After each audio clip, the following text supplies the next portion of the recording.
Recently, at a mayoral event in Georgia, a sign was placed on the door for the event that read "Black Press Only." And according to NBC News, several white reporters were actually barred from coming in. Now, this story shocked many people because of the overt display of racism. But this story isn't unique. This kind of thing happens all the time. When I was covering the Ferguson riots, one of the Black Lives Matter organizing spaces had a room with a sign that read something to the effect of "Black people only."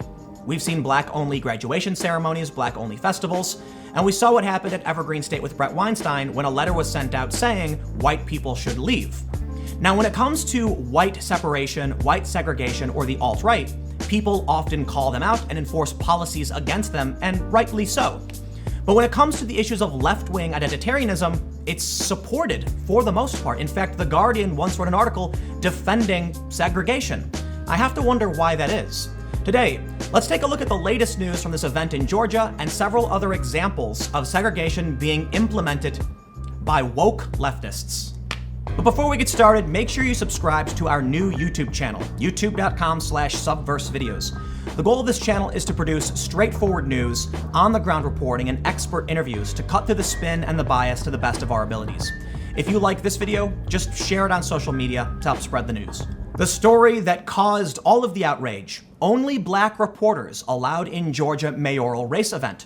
White reporters were denied entry, while at least 2 Black reporters and the publisher of a local African-American newspaper were allowed inside. The Savannah Morning News reported. Organizers of a meeting to discuss an upcoming mayoral race in Georgia barred reporters from attending unless they were African-American. The Wednesday meeting at a church in Savannah was held to try to unite the city's Black community behind a single candidate for mayor in the November 5th election. Signs at the door said "Black Press Only." White reporters were denied entry, while at least 2 Black reporters and the publisher of a local African-American newspaper were allowed inside. The Savannah Morning News reported television cameras and recording devices were also prohibited. The newspaper said the Reverend Clarence Teddy Williams, who organized the meeting, declined to discuss the entry policy. Mayor Eddie DeLoach is seeking re-election this fall. He became Savannah's first white mayor in 20 years after winning the 2015 campaign. Elections for Savannah's top office are nonpartisan, meaning all candidates who qualify end up on the November ballot. Asked by WTOC-TV about only Black reporters being allowed inside, Johnson said, "It's not my meeting. Again, I was asked to come give a statement, and so I came and I gave a statement." Outside of what many people consider to be extremely racist, there's also other criticisms in that this is a public mayoral event, and it would be, by many standards, illegal to discriminate based on race. But more importantly, it's being held at a church, and churches shouldn't be engaging in politics. But local news ABC 22 followed up on the story. Why was only Black media allowed at a community meeting about Savannah mayoral races? A Savannah consulting group held a meeting Wednesday to discuss supporting a single Black candidate for Savannah mayor. Alderman Van Johnson was in attendance, and when asked why he decided to show up, he had this to say: "This is America. People have the right to assemble, and people have the right to determine the rules of assembly," said Johnson. Alderman Johnson said that he just asked to speak to share his vision for the city of Savannah. WJCL asked, "We're not talking media versus non-media, we're talking Black and white." He responded, "I was invited to a meeting to give a statement. I came and gave a statement." He was asked again, "Would you go to a meeting if only white press was allowed to attend?" said journalist Eric Curl. "If I was invited to a meeting, and I'm sure that I will be, if I am, I will go there." Many of you may be wondering why I care about issues of identitarianism so much.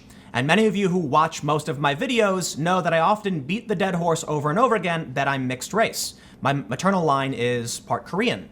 So many people often bring up that I mention that very often. There's a very good reason why I do.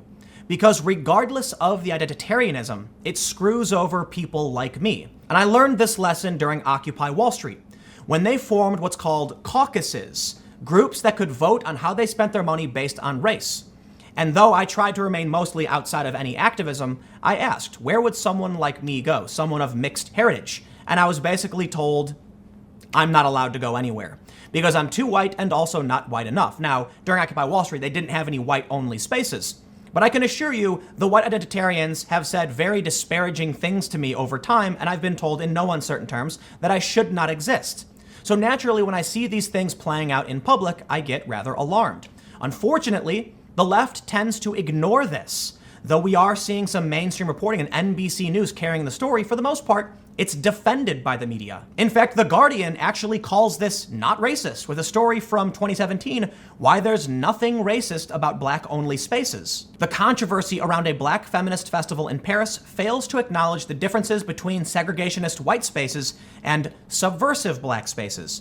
While someone like me is going to tell you straight up, they're both segregationist, and they'll create problems for everybody. The story starts by saying, I despair. Some white people have got so upset about their exclusion from parts of the Nyan Sapo Festival, an intersectional black feminist gathering scheduled for 28th to 30th July in Paris, that the mayor of the city called for the festival to be banned until organizers clarify details with her. And anti-racist groups have claimed that Rosa Parks would be turning in her grave at the event.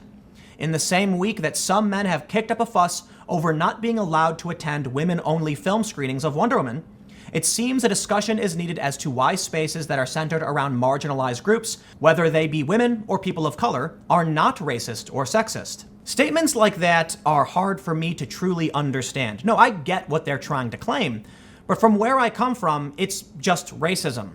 I was once on a film shoot with one of the companies I worked for, and I was told by a Korean woman that I wasn't Korean enough to understand any of my heritage or to understand the plight of poor or minority communities, which was extremely offensive considering these people have attacked and insulted me in the past.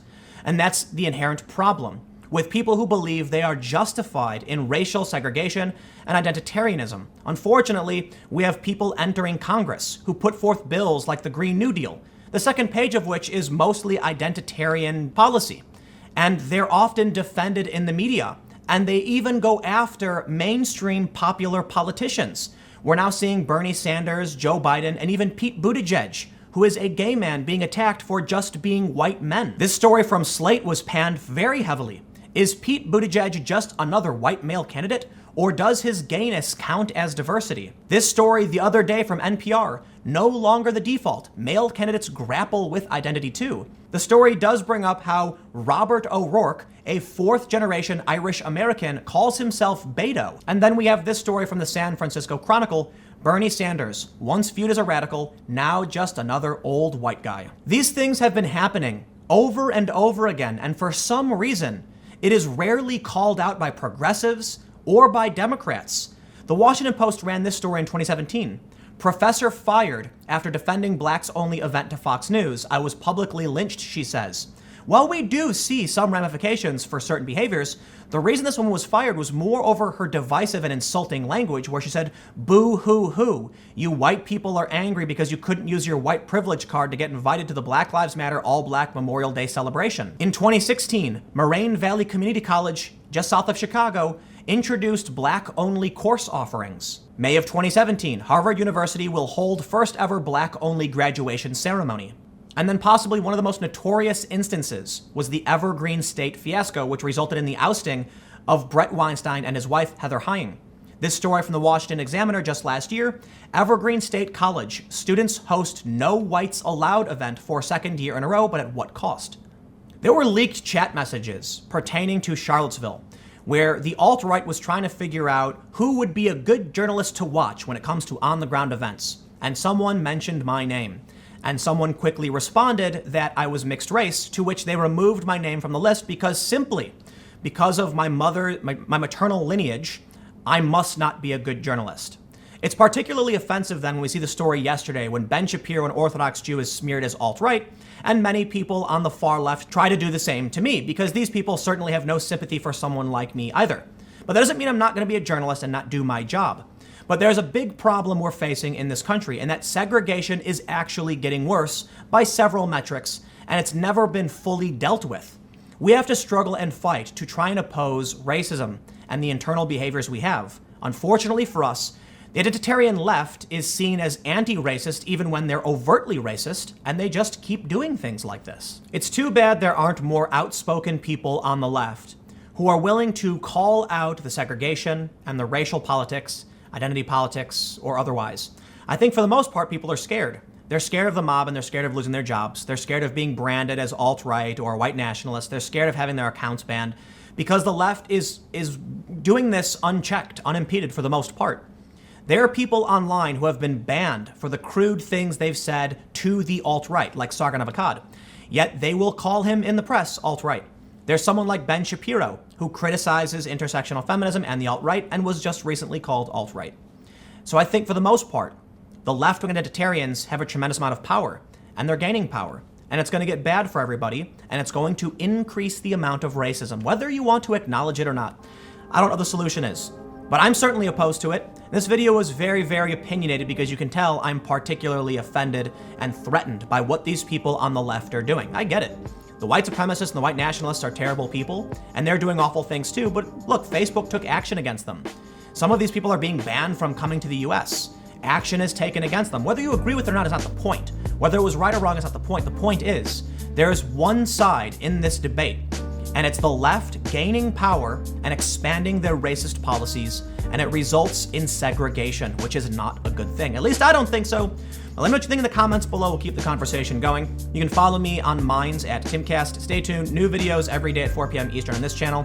And I'll have more videos on my second channel, youtube.com/TimcastNews, starting at 6 p.m. Eastern. I don't know what to do about this stuff. I guess we'll see what happens. Thanks for hanging out. I'll see you all next time.